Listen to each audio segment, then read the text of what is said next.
ಏನಿವತ್ತು ವ್ಲಾಗಲ್ಲಿ ಹೂವು, ಕರ್ಪೂರ, ಅಗರಬತ್ತಿ, ರೇಷನ್ ಶಾಪು ಎಲ್ಲ ತೋರಿಸ್ತಿದ್ದಾನಂತ ಅನ್ಕೊತಿದ್ದೀರಾ? ನಾವಿವತ್ತು ಸ್ಪೆಷಲ್ ಆಗಿರೋ ಸ್ಪಿರಿಚುವಲ್ ಪ್ಲೇಸಿಗೆ ಹೋಗ್ತಿದ್ದೀವಿ. ಸೊ ಆ ಪ್ಲೇಸಿಗೆ ಹೋಗೋಕ್ಕಂತ ಇದೆಲ್ಲ ಕ್ಯಾರಿ ಮಾಡ್ತಿರೋದು ನಾನು. ಈ ಒಂದು ದೇವಸ್ಥಾನ ತುಮಕೂರು ಜಿಲ್ಲೆಯ ಹೆಬ್ಬೂರು ಗ್ರಾಮದ ಹತ್ರ ಇರೋದು. ಇಷ್ಟೊತ್ತಿಗೆ ನಿಮಗೆಲ್ಲ ಗೊತ್ತಾಗಿರುತ್ತೆ ನಾನು ಯಾವ ದೇವಸ್ಥಾನದ ಬಗ್ಗೆ ಮಾತಾಡ್ತಿದ್ದೀನಿ ಅಂತ. ಎಸ್, ನಾನಿವತ್ತು ನನ್ನ ಫೇವ್ರೆಟ್ ಗಾಡ್ ಆದ ಶ್ರೀಕೃಷ್ಣನ್ ಮೀಟ್ ಮಾಡೋಕ್ಕೆ ಚಿಕ್ಕಣ್ಣ ಸ್ವಾಮಿ ದೇವಸ್ಥಾನಕ್ಕೆ ಹೊರಟೆ. ತುಮಕೂರಿಂದ ಆ ದೇವಸ್ಥಾನಕ್ಕೆ ಹೋಗಬೇಕಂದ್ರೆ ಕುಣಿಗಲ್ ರೋಡ್ ಥ್ರೂನೇ ಹೋಗಬೇಕಾಗಿರೋದು. ಒಂದೇನಪ್ಪ ಅಂದರೆ ಈ ದೇವಸ್ಥಾನಕ್ಕೆ ಹೋಗೋಕ್ಕೆ ನಾನು ಎಷ್ಟೋ ದಿವಸದಿಂದ ಟ್ರೈ ಮಾಡ್ತಿದ್ದೆ, ಬಟ್ ಹೋಗೋಕ್ಕಾಗಿರಲಿಲ್ಲ. ಸೊ ಈ ಸತಿ ನಾನು ನನ್ನ ಫ್ರೆಂಡ್ ಡಿಸೈಡ್ ಮಾಡಿಕೊಂಡು ಅಕ್ಕಿ, ಬೆಲ್ಲ, ಹೂವು ಹಾಗೂ ಪೂಜೆ ಸಾಮಗ್ರಿಗಳನ್ನು ತೊಗೊಂಡು ಕೃಷ್ಣನ ಹೆಸರು ಹೇಳ್ತಾ ಹೊರಟೇ ಬಿಟ್ವಿ. Chikkanna Swamy is one of the most powerful gods worshipped in Tumakuru district. Chikkanna ಈ ಹೆಸರಿನ ಮಹತ್ವತೆ ಏನಂದರೆ ದ್ರೌಪದಿಯ ತಮ್ಮ ಶ್ರೀಕೃಷ್ಣಂಗೆ ಚಿಕ್ಕಣ್ಣ ಅಂತ ಹೇಳ್ತಾರೆ. ಜರ್ನಿ ಮಾಡ್ತಾ ಮಾಡ್ತಾ ಈ ದೇವಸ್ಥಾನದ ಬೇರೆ ವಿಷಯ ಕೂಡ ಹೇಳ್ತೀನಿ. ಆ್ಯಕ್ಚುಲಿ ಒಂದು ಫನ್ನಿ ಇನ್ಸಿಡೆಂಟ್ ಆಯಿತು. ಇದಾದಮೇಲೆ ನನ್ನ ಫ್ರೆಂಡು ಹುಣಸೆ ಗಿಡದ ಕೆಳಗಡೆ ಬೈಕ್ನ ನಿಲ್ಲಿಸ್ಬಿಟ್ಟಿದ್ರು. ಯಪ್ಪ, ಈ ಹುಣಸೆ ಹಣ್ಣು ಗಿಡದ ಕೆಳಗಡೆ ಹೋಗ್ಬಿಟ್ರೆ ಯಾವಾಗ ಅಂದ್ಕೊಂಡಪ್ಪ, ಬೇಗ ನಡಿಯಪ್ಪ. ಸೊ ಹೀಗೆ ಟ್ರಾವೆಲ್ ಮಾಡ್ತಾ ಗೂಳೂರು ಬಿಟ್ವಿ ನಾವು. ಆ್ಯಕ್ಚುಲಿ ದೇವಸ್ಥಾನಕ್ಕೆ ಹೋಗೋ ದಾರಿ ತುಂಬಾ ಚೆನ್ನಾಗಿದೆ. ಹೈವೇನ ಚೆನ್ನಾಗಿ ಮಾಡಾಕಿದ್ದಾರೆ. ಸ್ಮೂತ್ಲಿ ನಮ್ಮ ವೆಹಿಕಲ್ ಹೋಗ್ತಿತ್ತು. ಆಶ್ಚರ್ಯ ಏನಂದರೆ ವೆದರು ತುಂಬ ಪ್ಲೆಸೆಂಟಾಗಿತ್ತು. ಜಾಸ್ತಿ ಬಿಸಿಲೂ ಇರಲಿಲ್ಲ ಆ್ಯಂಡ್ ಮಳೆನೂ ಇರಲಿಲ್ಲ. That was an add on. Journey ಅಂತೂ ನಮಗೆ ತುಂಬ ಇಷ್ಟ ಆಯಿತು. ತೆಂಗಿನಕಾಯಿ ತೊಗೊಳೋದು ನಾವು ಮರ್ತೋಗ್ಬಿಟ್ಟಿದ್ವಿ. ಸೊ ನೆಕ್ಸ್ಟ್ ಸ್ಟಾಪು ನಾಗವಲ್ಲಿ ಬಂತು. ಅಲ್ಲಿ ನಿಂತ್ಕೊಂಡು ತೆಂಗಿನಕಾಯಿನ ಪರ್ಚೇಸ್ ಮಾಡಿದ್ವಿ. ಪರ್ಚೇಸ್ ಮಾಡಿಕೊಂಡು ಜರ್ನಿ ಕಂಟಿನ್ಯೂ ಮಾಡಿದ್ವಿ. ಹೊಟ್ಟೆ ತುಂಬ ಹಸಿತಿತ್ತಂತ ಲೋಕಲ್ ಆಗಿ ಸೈಡಲ್ಲಿ ಒಂದು ಸ್ಟಾಲ್ ಇತ್ತು. ಅಲ್ಲೇ ಅನ್ನ ಸಾರು ಚಪಾತಿ ಊಟ ತಿಂದ್ವಿ and later we continued our journey. ಇಲ್ಲಿನ ಜನ ಚಿಕ್ಕಣ್ಣ ಸ್ವಾಮಿಗೆ ಚಿಕ್ಕ ಕಣ್ಣು ಇರೋದ್ರಿಂದ ಚಿಕ್ಕಣ್ಣ ಅಂತ ಕರೀತಾರಂತಲೂ ಹೇಳ್ತಾರೆ. So that is one another story. ಇನ್ನೊಂದೇನಪ್ಪ ಈ ಟೆಂಪಲ್ ಬಗ್ಗೆ ಕೇಳ್ಪಟ್ಟಿದ್ದೀನಂದರೆ ಶಿವರಾತ್ರಿ ಆಗಿದ್ದು ಒಂದು 9 ದಿನಕ್ಕೆ ಜಾತ್ರೆ ಮಹೋತ್ಸವ ನಡೆಯುತ್ತೆ. ತುಂಬಾ ಪಾಪ್ಯುಲರ್ ಆ್ಯಂಡ್ ತುಂಬಾ ಮಸ್ತಾಗಿ ನಡೆಯುತ್ತೆ. ನಾನು ನನ್ನ ಫ್ರೆಂಡ್ಸು ಎಷ್ಟೊಂದು ಸತಿ ವಿಸಿಟ್ ಮಾಡೋಣ ಅಂತ ಅಂದ್ಕೊಂಡಿದ್ವಿ, but we couldn't visit due to circumstances. But ಅದೇ ಈ ಥರ ನಡೆಯುತ್ತೆ. ಇದ್ರ ಬಗ್ಗೆ ಆದರೆ ನಾನು ಪುರೋಹಿತರು ಅಲ್ಲಿ ಯಾರಾದರೂ ಸಿಕ್ಕಿದ್ರೆ ಅವ್ರ ಕೈಲಿ ಏನಾದರೂ ಸ್ಟೋರಿ ಅಥವಾ ಏನಾದರೂ ವಿಷಯ ಇದ್ದರೆ ಹೇಳ್ಸೋಕ್ಕೆ ಟ್ರೈ ಮಾಡ್ತೀನಿ, ನೋಡೋಣ. ತುಮಕೂರಿಂದ ಚಿಕ್ಕಣ್ಣ ಸ್ವಾಮಿ ದೇವಸ್ಥಾನಕ್ಕೆ ಹೋಗಬೇಕಂದ್ರೆ you can travel by your own means. ಅಂದರೆ ನಿಮ್ಮ ಪ್ರೈವೇಟ್ ವೆಹಿಕಲ್ ಇದ್ದರೂ ಸ್ಕೂಟಿ ಇರಲಿ, ಬೈಕ್ ಇರಲಿ, ಕಾರ್ ಇರಲಿ ಟ್ರಾವೆಲ್ ಮಾಡ್ಬೋದು.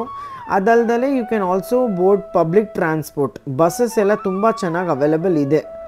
ಕುಣಿಗಲಿಗೆ ಹೋಗೋ ಯಾವುದೇ ಬಸ್ಸಿಗೂ ಚಿಕ್ಕಣ್ಣ ಸ್ವಾಮಿ ದೇವಸ್ಥಾನದ ಹತ್ರ ನಿಲ್ಲಿಸಿ ಅಂತ ಹೇಳಿದ್ರೆ ಡ್ರೈವರ್ಸು ನಿಲ್ಲಿಸ್ತಾರೆ ಆ್ಯಕ್ಚುಲಿ.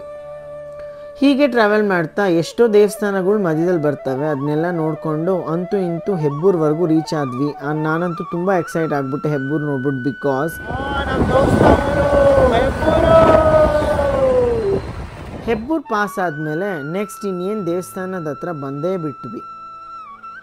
ಈಗ ನೀವು ನೋಡ್ಬೋದು ಇಲ್ಲಿ ಮುಂದೆ ಹೋಗ್ಬಿಟ್ಟು ರೈಟ್ ಸೈಡಿಗೆ ಎಂಟ್ರೆನ್ಸ್ ಇರುತ್ತೆ. ಸೊ ನಾವು ಇನ್ನೇನು ರೀಚ್ ಆದ್ವಿ, ರೈಟ್ ಸೈಡಿಗೆ ಟರ್ನ್ ಆಗ್ತೀವಿ. ಎಂಟ್ರೆನ್ಸಲ್ಲೇ ನೀವು ನೋಡ್ಬೋದು ದೇವಸ್ಥಾನದ ಹೆಸರು ಹಾಗೂ ದಾರಿ ಬರೆದಿರುತ್ತೆ. ಬಸ್ಸಿಂದ ಇಳಿದ ತಕ್ಷಣವೇ ನೀವು ನೋಡ್ದಂಗೆ ನೋಡಿ ಎಷ್ಟೊಂದು ಬಸ್ಸಸ್ ಇಲ್ಲಿ ಸ್ಟಾಪ್ ಕೊಡ್ತಿದ್ದಾವೆ. ಬಸ್ಸಿಂದ ನಿಲ್ಲಿಸಿದ ತಕ್ಷಣ ಮುಂದೆ ನಡ್ಕೊಂಡು ಹೋದರೆ ನಿಮಗೆ ಸೀಟ್ ಆಟೋ ಸಿಗುತ್ತೆ. 20 ರೂಪೀಸ್ ಕೊಟ್ಟರೆ ದೇವಸ್ಥಾನದ ಎಂಟ್ರೆನ್ಸ್ವರೆಗೂ ಸೀಟ್ ಆಟೋ ಬಿಡ್ತವೆ. ಹೈವೇನೇ ಇಲ್ಲ ಆ್ಯಕ್ಚುಲಿ. ಹಳ್ಳಿ ಒಳಗಡೆ ಹೋಗ್ಬೇಕಾದ್ರೂ like nature was very nice. As you can see gulmohar trees, orange colour flowers, ಎಷ್ಟು ಬ್ಯೂಟಿಫುಲಿ ಗಾಡ್ ಗಿಫ್ಟೆಡ್ ನೇಚರ್, ಎಷ್ಟು ಚೆನ್ನಾಗಿ ಕಾಣ್ತಿದೆ ಅಂದರೆ very nice it was. Actually ನೋಡ್ತಿದ್ರೆ ಮಳೆ ಬರೋಂಗೆ ಆಗಿತ್ತು. ಮಳೇಲಿ ನೆನೆಯೋದು ಬೇಕಾಗಿಲ್ಲ, ಜ್ವರ ಬಂದರೆ ಕಷ್ಟ. ದೇವಸ್ಥಾನಕ್ಕಾದರೂ ಹೋಗಿ ರೀಚ್ ಆಗ್ಬಿಡೋಣ ಅಂತ ಸ್ಪೀಡಾಗಿ ಹೋದ್ವಿ. ತೋಟಗಳು ಜಾಸ್ತಿ ಇದಾವಪ್ಪ ಗಾಯ್ಸ್. ಆರಾಮಾಗಿ ಕದ್ದು ಮುಚ್ಚಿ ಹೋಗಿ ತಿನ್ಬೋದು, ಯಾರು ಹೊಡೆಯೋರು ಇಲ್ಲ. ಚಿಕ್ಕವ್ರು ಇರಬೇಕಾದ್ರೆ ಯಾರ್ಯಾರು ತಿಂತಿದ್ದೀರ ವಾಯನಾಡು ಈ ಥರ ಕತ್ಕೊಂಡು. ಈ ಥರ ಸೀಟ್ ಆಟೋ ಸಿಗ್ತವೆ. ಎಂಟ್ರೆನ್ಸಿಂದ ಹಿಡ್ದ್ಬಿಟ್ಟು ದೇವಸ್ಥಾನಕ್ಕೆ ಬರ್ಬೋದು. ಇನ್ನೇನು ಒಂದು 200 ಮೀಟರಿಗೆಲ್ಲ ದೇವಸ್ಥಾನ ಬಂತು. ಅಷ್ಟೊತ್ತಿಗೆ ನಾವೊಂದು ಡೈವರ್ಷನ್ ನೋಡಿದ್ವಿ, ನಿಮಗೆ ಎಕ್ಸ್ಪ್ಲೇನ್ ಮಾಡ್ತೀವಿ. ಈ ಥರ ಡೈವರ್ಷನ್ ಬರುತ್ತೆ. So you have to turn towards left. Turn ಮಾಡಿದ ತಕ್ಷಣವೇ ನೀವು ನೋಡ್ಬೋದು ಇನ್ನೇನು ದೇವಸ್ಥಾನದ ಹತ್ರ ಬಂದ್ವಿ. ಅಂಗಡಿಗಳೆಲ್ಲ ಕಾಣ್ತಿದ್ವು. ಅಲ್ಲಿ ಬಂದು ಆಟೋ ನಿಂತ್ಕೊಳುತ್ತೆ, ನೀವು ನೋಡ್ಬೋದು. ಇಲ್ಲಿ ಬಂದು ಆಟೋ ನಿಲ್ಲಿಸುತ್ತೆ. ಅಲ್ಲಿಂದ ಸ್ಟ್ರೈಟ್ ನಡ್ಕೊಂಡು ಹೋದರೆ ದೇವಸ್ಥಾನ ಸಿಗುತ್ತೆ. ವೀಕೆಂಡ್ ಆಗಿದ್ದರಿಂದ ತುಂಬ ರಶ್ ಇತ್ತು. ಗಾಡಿ ಎಲ್ಲಪ್ಪ ಪಾರ್ಕ್ ಮಾಡೋದು ಅಂತ ಗೊತ್ತಾಗ್ತಿರ್ಲಿಲ್ಲ. ಬಟ್ ನನ್ನ ಫ್ರೆಂಡು ಮುಂಚೆ ಬಂದಿರೋದ್ರಿಂದ ಅವ್ರಿಗೆ ಗೊತ್ತಿತ್ತು ಎಲ್ಲಿ ನಿಲ್ಸೋದಂತ. ಡೈರೆಕ್ಟಾಗಿ ದೇವಸ್ಥಾನದ ಮುಂದೆ ಹೋಗಿ ನಿಲ್ಲಿಸ್ಬಿಟ್ವಿ ನಾವು ಗಾಡಿನ. It was very easier for us further.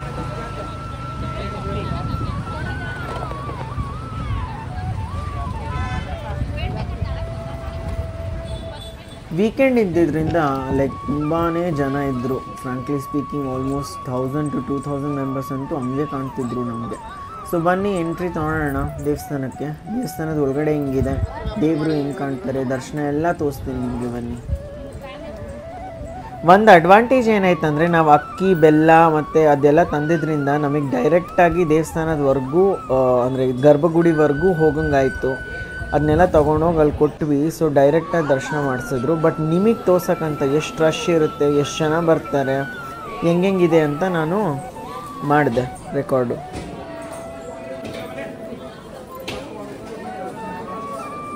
ಒಂದೇನು ಅಬ್ಸರ್ವ್ ಮಾಡಿದೆ ಅಂದರೆ ಅಲ್ಲಿ ಎಲ್ಲರೂ ನಿಂಬೆಹಣ್ಣು ತೊಗೊಂಡು ದೃಷ್ಟಿ ತಾನಾಗೆ ತೆಕ್ಕೊಂತಿದ್ರು. ದೇವ್ರಿಗೆ ಪ್ರೇ ಮಾಡಿಕೊಂಡು ಈಗ ಕಾಲು ಕೆಳಗಡೆ ಇಟ್ಟು ಆ ಥರ ತೊಳಿತಿದ್ರು. ನೋಡಿ ಅಜ್ಜಿ ಹಂಗೆ ಮಾಡ್ತಿದ್ದಾರೆ, ನಿಮ್ಗೆ ತೋರಿಸ್ತಿದ್ದೀನಿ. ಈವಲ್ ಐಸ್ ಅಥವಾ ಕೆಟ್ಕಣ್ ಏನೇ ಇದ್ರೂ ಇಳಿಯುತ್ತಂತೆ.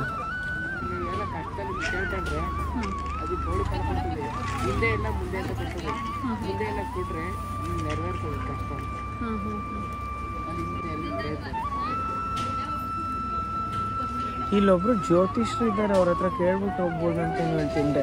ಎಷ್ಟೇನು ಕೊಡಬೇಕು ಸಮಥಿಂಗ್ ಅಂತ ವಿಡಿಯೋ ಎಲ್ಲ ಹಾಕಿದ್ರು ಯೂಟ್ಯೂಬಲ್ಲಿ. ಜನರು ಎಷ್ಟು ಶ್ರದ್ಧೆ ಭಕ್ತಿಯಿಂದ ಪೂಜೆ ಮಾಡ್ತಿದ್ರು ಅಂದರೆ ಅದು ನೋಡ್ಬಿಟ್ಟು ನಂಗೆ ತುಂಬ ಇಷ್ಟ ಆಯಿತು. ಸೆಕೆಂಡ್ ರೌಂಡ್ ದರ್ಶನ ಮಾಡೋಕ್ಕಂತ ಇನ್ನೊಂದು ಸತಿ ಹೊರಟೆ. ಈ ಸತಿ ಅಂತೂ ಪ್ರದಕ್ಷಿಣೆನೂ ಹಾಕಿದೆ, ಸೊ ದಟ್ ನಿಮಗೂ ಕ್ಯಾಪ್ಚರ್ ಮಾಡಿ ತೋರಿಸ್ಬೋದು ಟೆಂಪಲಿನ ಸರೌಂಡಿಂಗ್ಸ್ ಎಲ್ಲ ಹೆಂಗಿದೆ ಏನೇನು ಅಂತ. So yeah it was really beautiful and vibes ಅಂತೂ ನಂಗೆ ತುಂಬ ಇಷ್ಟ ಆಯಿತು. ಆಲ್ಮೋಸ್ಟ್ 4 hours ನಾನು ಟೆಂಪಲ್ ಸರೌಂಡಿಂಗ್ಸಲ್ಲಿದ್ದೆ. ಜನ ಅಂತೂ ಒಂಚೂರು ಕಮ್ಮಿ ಆಗ್ತಿಲ್ಲ. ಬಟ್ ಅಷ್ಟು ಜನ ಇನ್ನೂ ಆ್ಯಡ್ ಆಗ್ತಿದ್ರು. ಲೈಕ್ ಜನ ಬರ್ತಾನೇ ಇದ್ರು.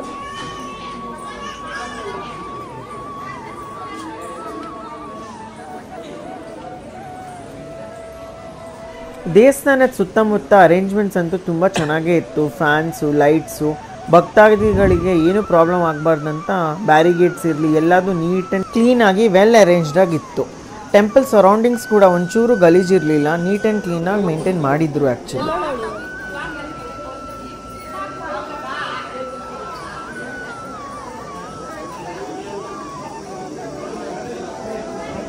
ನಾನೀಗ ಸುತ್ತಮುತ್ತ ಯಾರಾದರೂ ಪುರೋಹಿತರಿದ್ದರೆ ಹುಡ್ಕೋಣ, ಅವ್ರಿಗೆ ಒಂದಿಷ್ಟು ಕ್ವೆಶನ್ಸ್ ಕೇಳೋಣ ದೇವಸ್ಥಾನದ ಬಗ್ಗೆ ಅಂತ ಹುಡುಕ್ತಿದ್ದೆ. ಅಟ್ ದ ಸೇಮ್ ಟೈಮ್ ದೇವ್ರ ದರ್ಶನನೂ ನಿಮಗೆ ತೋರಿಸ್ಬಿಡೋಣ, ವೀಡಿಯೋದಲ್ಲಿ ಕ್ಯಾಪ್ಚರ್ ಮಾಡೋಣ ಅಂತ I was just looking for some source. Guys ಈಗ ದರ್ಶನ ಎಲ್ಲ ಮುಗಿಸ್ಕೊಂಡೆ. ಆರಾಮಾಗಿ ಒಂದು ಶೆಡ್ ಥರ ಇದೆ. ಸೊ ಬಂದ್ಬಿಟ್ಟು ಈ ಶೆಡ್ಡಲ್ಲಿ ಸ್ವಲ್ಪ ಕೂತ್ಕೊಂಡು ಆರಾಮಾಗಿ, ತುಂಬ ಬಿಸಿಲಿದೆ. ಸೊ ನೋಡಿ ಇವತ್ತು ಸ್ಯಾಟರ್ಡೇ ಆಗಿರೋದ್ರಿಂದ ಇಷ್ಟೊಂದು ರಶ್ ಇದೆ. ಐ ಥಿಂಕ್ ಯೂಶ್ವಲಿ ರಶ್ ಇದ್ದೇ ಇರುತ್ತೆ. ಬಿಕಾಸ್ ಹೊರಗಡೆ ನಾನು ಕೇಳಿದೆ ಅಲ್ಲಿ ಮಾಡ್ತಿರೋರಿಗೆ ರಶ್ ಯಾವಾಗಲೂ ಇರುತ್ತೆ ಅಂತ ಹೇಳಿದ್ರು. ಸೊ ಕ್ಯಾಮ್ರಾದಲ್ಲಿ ಎಲ್ಲಿವರೆಗೆ ಕ್ಯಾಪ್ಚರ್ ಆಗಬಹುದಿತ್ತು ಅಲ್ಲಿವರೆಗೆ ಕ್ಯಾಪ್ಚರ್ ಮಾಡಿದ್ದೀನಿ, ಫೋಟೋ ತೆಕ್ಕೊಂಡಿದ್ದೀನಿ, ಅದನ್ನ ಪೋಸ್ಟ್ ಮಾಡ್ತೀನಿ. ಇನ್ ದ ಮೀನ್ ಟೈಮ್ ಅಲ್ಲಿನ ಪುರೋಹಿತರಿಗೆ ಒಂದಿಷ್ಟು ಕ್ವೆಶನ್ಸ್ ಕೇಳ್ಬಿಟ್ಟು ಅವ್ರ ಹತ್ರ ಆನ್ಸರ್ಸ್ ತೊಗೊಳ್ಳೋಣ ಅಂತ ಈಗ ನಾನು ಕ್ಯಾಮ್ರಾದಲ್ಲಿ ಶೂಟ್ ಮಾಡಿದೆ. ಸರ್, ಚಿಕ್ಕಣ್ಣ ಸ್ವಾಮಿ ದೇವಸ್ಥಾನ ಹಾಗೂ ಕ್ಷೇತ್ರದ ವಿಶೇಷತೆ ಹೇಳಿ. ಈ ಕ್ಷೇತ್ರದ ವಿಶೇಷತೆ ಏನಪ್ಪ ಅಂದರೆ, ಏನು ಭಕ್ತರು ಬಂದಂಥ ಕೋರಿಕೆಗಳು ಇರ್ತವೆ, ಆ ನಿಟ್ಟಿನಲ್ಲಿ ಎಲ್ಲರೂ ಸಹ ಭಕ್ತಾದಿಗಳು ಒಬ್ಬರಿಂದ ಒಬ್ಬರಿಗೆ ಅವ್ರಿಗಾಗಿದ್ದ ಕೆಲಸಗಳನ್ನ ಸ್ವಾಮಿ ಏನಂತ ಬೇಡ್ಕೊತಾರೆ. ಅವರು ಜಮೀನು ವಿಚಾರ ಆಗಿರ್ಬೋದು, ಮತ್ತು ಅಂಟಂದಿರಲ್ಲಿ ಡಿಸಿಪ್ಯೂಟ್ ಇರ್ಬೋದು, ಮತ್ತು ಗಾಳಿ ಸೋಕ್ ಇರ್ಬೋದು, ಮತ್ತು ಹೋಮಾಚಾರಗಳಿರ್ಬೋದು, ಮತ್ತು ಸಂತಾನ ಭಾಗ್ಯಗಳಿರ್ಬೋದು, ಲಗ್ನ ಆಗದೇ ಇರ್ಬೋದು, ಅವೆಲ್ಲವೂ ಸಹ ಬಂದು ಸ್ವಾಮಿ ಹತ್ರ ಬೇಡ್ಕೊಂಡು ಕೋರಿಕೆಯಲ್ಲಿ ಇರ್ತಾರೆ. ಆ ಕೋರಿಕೆ ಸ್ವಾಮಿ ಅವ್ರಿಗೆಲ್ಲ ಒಳ್ಳೇದು ಮಾಡಿ ಈಡೇರಿಸಿದ್ರಿಂದ ಆ ಭಕ್ತಾದಿಗಳು ಸ್ವಾಮಿ ನಡ್ಕೊಳ್ಳೋ ಅಂಥದ್ದು. ಬಟ್ ಇಲ್ಲಿ ವಿಶೇಷವಾಗಿ ಏನಪ್ಪ ಅಂದರೆ, ಸ್ವಾಮಿ ಹತ್ರ ಆಗುತ್ತಾ ಇಲ್ಲವಾ ಅಂತ ಕೇಳ್ತೀವಿ ಅಷ್ಟೇ. ಬೇರೆ ಥರ ಏನೋ ಅವ್ರಿಗೆ ಅದು ಇದು ಮಾಡೋ ಅಂಥದ್ದು, ಬಟ್ ಬೇರೆ ಥರ ಏನೋ ಅವ್ರಿಗೆ ಹೇಳೋ ಅಂಥದ್ದು ಏನಿಲ್ಲ. ಸ್ವಾಮಿ ಒಪ್ಕೊಂಡೆ ಆಗುತ್ತೆ ಅಂದರೆ ಸ್ವಾಮಿ ಒಪ್ಕೊಂಡೆ ಅದು ಆಗಲ್ಲಪ್ಪ ಅಂತ ಹೇಳ್ಬಿಡ್ತೀವಿ. ಅಲ್ಲ ಸ್ವಾಮಿ ಕೇಳ್ತೀವಿ ಅದು ಆಗುತ್ತೆ ಅಂದರೆ ಸ್ವಾಮಿ ತುಂಬ್ದಂಗಿರೋ, ಆಗಲ್ಲ ಅಂದರೆ ಗೌಳಿ ಶಕ್ನ ಕೊಡಪ್ಪ ಅಂತೀವಿ. ಗೌಳಿ ಶಕ್ನ ಕೊಟ್ಟರೆ ಆ ಕೆಲಸ ಆಗಲ್ಲ ಅಂತ. ಗೌಳಿ ಶಕ್ನ ಕೊಡೋದಿಲ್ಲ ಅಂದರೆ ಸ್ವಾಮಿ ಒಪ್ಕೊಂಡ್ರೆ ಇವತ್ತು ನಿಮ್ಮ ಕೆಲಸ ಆಗುತ್ತಪ್ಪ ನೆನಕಳಿ ಸ್ವಾಮಿಗೆ ಅಂತ ಹೇಳ್ತೀವಿ. ಇದು ಸ್ವಾಮಿ ಮಹಿಮೆ. ಇದು ವರ್ಷಕ್ಕೊಂದ್ಸಾರಿ ಇಲ್ಲಿ ಜಾತ್ರೆನೂ ಆಗುತ್ತೆ ಶಿವರಾತ್ರಿ ಟೈಮಲ್ಲಿ. ಹಂಗಾಗಿ ಭಕ್ತರು ಅವ್ರು ಮಾಡ್ಕೊಳ್ಳೋಂಥ ಕೋರಿಕೆಗಳನ್ನ ಸ್ವಾಮಿಗೆ ತೀರಿಸ್ಕೊಂಡು ಅದಕ್ಕೆ ಕಾಣಿಕೆ ಮಾಡ್ಕೊತಾರೆ, ಅದೆಲ್ಲ ಈಡೇರಿಸ್ಕೊತಾರೆ, ಒಳ್ಳೇದಾಗ್ತದೆ. ಹಂಗಾಗಿ ಸ್ವಾಮಿ ನಡ್ಕೊತಾರೆ. ಬಟ್ ಪ್ರತಿ ವರ್ಷ ಶಿವರಾತ್ರಿ ಒಂದು ವಾರಕ್ಕೆ ಜಾತ್ರೆ. ಶಿವರಾತ್ರಿ ಹಬ್ಬ ಸೋಮವಾರ ಮಂಗಳವಾರ ಬಂದರೆ ಒಂದು ವಾರಕ್ಕಾಗುತ್ತೆ, ಅಥವಾ ಶುಕ್ರವಾರ ಗುರುವಾರ ಬುಧವಾರ ಬಂದರೆ ಮತ್ತೆ ಮಂಗಳವಾರಕ್ಕೆ ಎಂಟು ಜಾತ್ರೆ. ಹೀಗಾಗಿ ನಡ್ಕೊಂಡು ಹೋಗ್ತಾ ಇರೋವಂಥದ್ದು. ಈ ಜಾಗದ ಏನಾದರೂ ಹಿಸ್ಟ್ರಿ ಇದೆಯಾ ಅಂದರೆ ಹೇಗೆ ಬಂತು ಹೇಗಾಯಿತು ಅಂತ ಏನಾದರೂ ಬ್ರೀಫಾಗಿ ಏನಾದರೂ ಹೇಳ್ಬೋದು ಅಂದರೆ? ಏನು ಸ್ವಾಮಿನ? ಹಾಂ, ಸ್ವಾಮಿಗಳು ಈಗಾಗಲೇ ಇದು ನಾವು 4-5ನೇ ತಲೆಮಾರು, ಸುಮಾರು 300 ವರ್ಷ ನಡ್ಕೊಂಡ್ಬಂದಿರೋ. ಏನು ನಮ್ಮ ಇಲ್ಲಿನೂ ಮಾಡ್ಕೊಂಡ್ಬಂದು ಅದೇ ಥರದ ನಾವು ಹೋಗ್ತಾ ಇದ್ದೀವಿ. ಏನೋ ಹಿಂದೆ ನಮ್ಮ ಮುತ್ತಾತ ಕಾಲದ ನಡ್ಕೊಂಡ್ಬಂದಿರೋ ವಂಶ ಪಾರಂಪರೆಯಾಗಿ ಬಂದಿರೋ ಅಂಥದ್ದು. ಹಂಗಾಗಿ ನಾವು ಅದನ್ನೇ ಪಾಲನೆ ಮಾಡ್ಕೊಂಡು ನಡೆಸ್ಕೊಂಡು ಹೋಗ್ತಾ ಇದ್ದೀವಿ. ಮುಂದೆ ಅದೇ ಥರ ನಡ್ಕೊಂಡು ಹೋಗ್ತೀವಿ. ಸ್ವಾಮಿ ಏನೋ ಒಳ್ಳೇದು ಮಾಡ್ತಾರೆ, ಭಕ್ತರು ಆ ಪ್ರಕಾರ ನಡ್ಕೊಂಡು. ವಿಶೇಷ ಪೂಜೆ ಯಾವತ್ತಾದರೂ ಆಗುತ್ತಾ? ವಿಶೇಷ ಇರುತ್ತೆ. ಏನು ಸ್ವಾಮಿ ವಾರಗಳು ಇರ್ತವೆ, ಶನಿವಾರ ಸೋಮವಾರ ಸ್ವಾಮಿ ವಾರ ಇರುತ್ತೆ. ಮತ್ತು ಅಮಾವಾಸ್ಯೆ ಪೂಜೆ ವಿಶೇಷ ಪೂಜೆ ಮತ್ತು ಅಭಿಷೇಕ ಅವೆಲ್ಲ ಇರುತ್ತೆ. ಆಮೇಲೆ ವರ್ಷಕ್ಕೊಂದ್ಸರಿ ನಾವು ಗಂಗಾಸ್ಥಾನ ಅಂತ ಮಾಡ್ತೀವಿ. ಆ ಗಂಗಾಸ್ಥಾನಕ್ಕೆ ಅವರೆಲ್ಲ ಒಳ್ಳೇದಾದರೆ ಆ ಸ್ವಾಮಿಗೆ ಅರ್ಚನೆ ಮಾಡ್ಕೊಂತಾರೆ. ಎಲ್ಲ ಕರೆಸ್ಬಿಟ್ಟು ಆ ಸ್ವಾಮಿಗೆ ಅಭಿಷೇಕ ಮಾಡಿ ಅವ್ರ ಹೆಸರಲ್ಲಿ ಎಲ್ಲರೂ ಪೂಜೆ ಮಾಡ್ಕೊಂಡು ಸ್ನಾನ ಮಾಡಿಸಿ ಸ್ವಾಮಿಗೆ. ಶ್ರೀಕೃಷ್ಣನ್ ಜನ್ಮಾಷ್ಟಮಿ ಅದೆಲ್ಲ ಮಾಡ್ತಾರೆ, ವಿಶೇಷವಾಗಿ ಅದು ಮಾಡ್ತಾರೆ. ಓಕೆ, ಇನ್ನೇನಾದರೂ ನಮ್ಮ ವ್ಯೂವರ್ಸಿಗೆ ಹೇಳ್ಬೋದು ಇಲ್ಲಿ ದೇವಸ್ಥಾನಕ್ಕೆ ಬರ್ಬೇಕಂದ್ರೆ ಏನಾದರೂ ಲೈಕ್ ಆ ಥರದ್ದು ಏನಾದರೂ ಇದೆಯಾ? ವಿಶೇಷವಾಗಿ ಏನಿಲ್ಲ, ಅವ್ರಿಗೆ ಏನು ಕೋರಿಕೆಗಳು ಆಗಬೇಕು ಅದನ್ನ ಈಡೇರಿಸ್ಕೊಳ್ಳೋದ್ರೆ ಅವ್ರ ಕಷ್ಟಗಳು ಏನಿರ್ತವೆ ಅದು ಬಗೆಹರಿಸ್ಕೊಂಡು ಸ್ವಾಮಿ ಬಂದು ಪ್ರಾರ್ಥನೆ ಮಾಡ್ಕೊಬೋದು. ಇಲ್ಲ ವಿಶೇಷವಾಗಿ ಏನು ಅಂತ ಅವ್ರಿಗೆ ಇಷ್ಟು ಹಣ ಅಂತ ಕಟ್ಟಿಸ್ತೀವಿ, 11 ರೂಪಾಯಿ ಮತ್ತು 6 ರೂಪಾಯಿ 3 ರೂಪಾಯಿ ಈ ಥರ ಹಣ ಕಟ್ಟಿಸ್ತೀವಿ. ಅದು ಕಟ್ಟು ಸ್ವಾಮಿ ಪ್ರಾರ್ಥನೆ ಮಾಡ್ಕೊಂಡು ಅವ್ರ ಕೆಲಸ ಆದಾಗ ಅವ್ರು ಏನು ಮಾಡ್ಕೊತಾರೋ ಅದು ನಡ್ಕೊಂಡು ಹೋಗೋವಂಥದ್ದು. ಅವ್ರು ಹಿಂಗೆ ಮಾಡ್ಕೊಬೇಕು, ನೀವು ಇಷ್ಟೇ ಕೊಡಬೇಕು, ಇವೆಲ್ಲ ಪದ್ಧತಿ ಎಲ್ಲ ಏನಿಲ್ಲ. ಓಕೆ, ಸ್ವಾಮಿಗೆ ಏನು ಒಳ್ಳೇದಾಗ್ತದೆ ಅವ್ರು ನಡ್ಕೊಂಡು. ಓಕೆ, ಧನ್ಯವಾದಗಳು ಸರ್, ಥ್ಯಾಂಕ್ ಯು.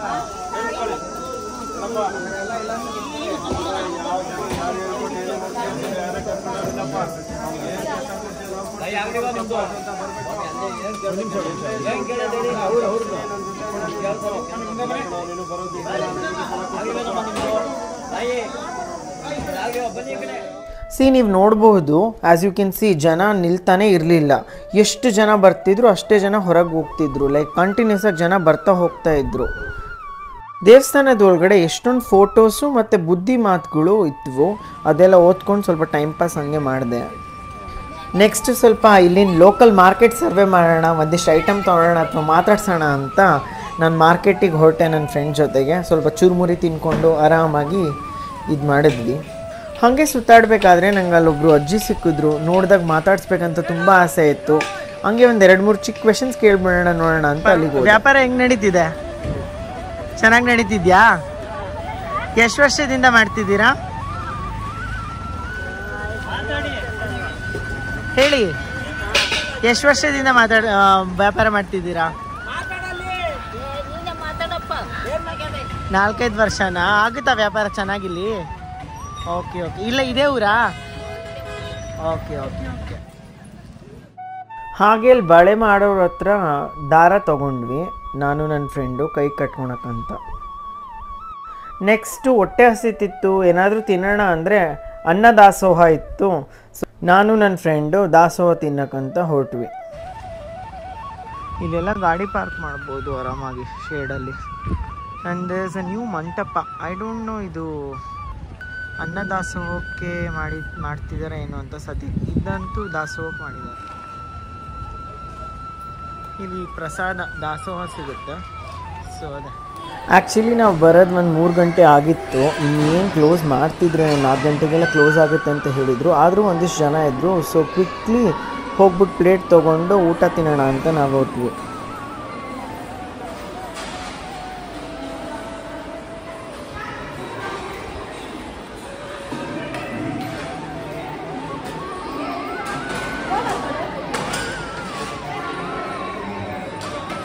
ಬಿಸಿ ಬಿಸಿ ಅನ್ನ ಮತ್ತು ಸಾರಿತ್ತು. ನೋಡಿದ ತಕ್ಷಣ ಸಖತ್ತಾಗಿದೆ, ತಿನ್ಬಿಡೋಣ ಅಂತ ಅನಿಸ್ತು. ಈ ಥರ ಎಲ್ಲ ಜಾಗಕ್ಕೆ ಹೋದಾಗ ಅನ್ನ ವೇಸ್ಟ್ ಮಾಡಬಾರ್ದು. ಅದಕ್ಕೆ ನಾವು ಕೂಡ ನಮಗೆ ಎಷ್ಟು ಬೇಕಿತ್ತು ಅಷ್ಟೇ ಹಾಕಕ್ಕೆ ಹೇಳಿದ್ವಿ, ಸ್ವಲ್ಪ ಹಾಕಕ್ಕೆ ಹೇಳಿದ್ವಿ. ಅವರು ಸ್ವಲ್ಪ ಹಾಕಿದ್ರು. ಹಾಕಿ ಸಾಂಬಾರು ಹಾಕ್ಸ್ಕೊಂಡು ಹೋಗಿ ಕೂತ್ಕೊಂಡು ಊಟ ತಿಂತಿದ್ದೀವಿ. ಈಗ ಅಂತೂ ಪ್ರಸಾದ ತಿಂದ್ವಿ, ದಾಸೋಹ ಚೆನ್ನಾಗಿತ್ತು, ಹೊಟ್ಟೆ ತುಂಬ ತಿಂದ್ವಿ. ಈಗ ಮನೆ ಕಡೆಗೆ ಪಯಣ. ಹೋಪ್ಫುಲಿ ಕುಣಿಗಲ್ಲಿಗೆ ಹೋಗ್ತೀನೇನೋ, ಬಿಕಾಸ್ ಕುಣಿಗಲ್ಲಿಗೆ ಹೋಗಿ ಎಷ್ಟೊಂದು ದಿವಸ ಆಯಿತು. ನೋಡೋಣ ಅಲ್ಲಿ ಏನಾದರೂ ತೊಗೊಬೋದು ಇಲ್ವೋ ಅಂತ. Let's see. And yeah, thank you for watching guys. Bye. Return ಹೋಗ್ತಾ ಆಟೋ ಎಲ್ಲಿಂದ ಪಿಕ್ ಮಾಡೋದು ತೋರಿಸೋಣ ಅಂತ ನಿಮಗೆ ಈಗ ತೋರಿಸ್ತಿದ್ದೀನಿ ಗೈಸ್. 20 ರೂಪೀಸ್ ಕೊಟ್ಟರೆ ದೇವಸ್ಥಾನದಿಂದ ಮೇನ್ ಎಂಟ್ರೆನ್ಸ್ವರೆಗೂ ತಿರ್ಗಾ ಬಿಡ್ತಾರೆ.